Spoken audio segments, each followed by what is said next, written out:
Cuirtear tús leis an éile Imbolc an nDoire, leis an mbanna cheoil aitheanta Kíla, ag genú ceolchoirm dhátheangach do pháistí. So seo Féile dhaoine Imbolc agus táid chur cinneal fáilte ribhnearí den cé just móin seo rihan Féile, so cén dóid sin dhéanú na le hacadaí le an cheoil agus le fáilte chur heh ceoltarí den scoil chatan seo.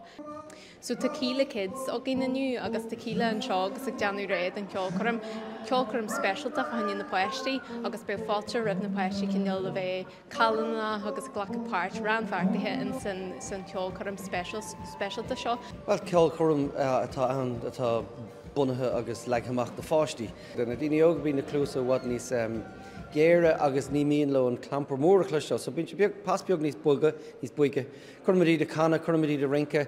Agus is mailm an ceol seo mar bhí má dadí ceanna agus bhí má granda céarna ceanna, so is bailm ag cen scéalaigh agus tá ceol seo fearfa agus is bralaméid. Bhuaim mar sé soltas agus bhí mé ag bus agus a hamrod agus is mailm sa nó ornaí Kíla.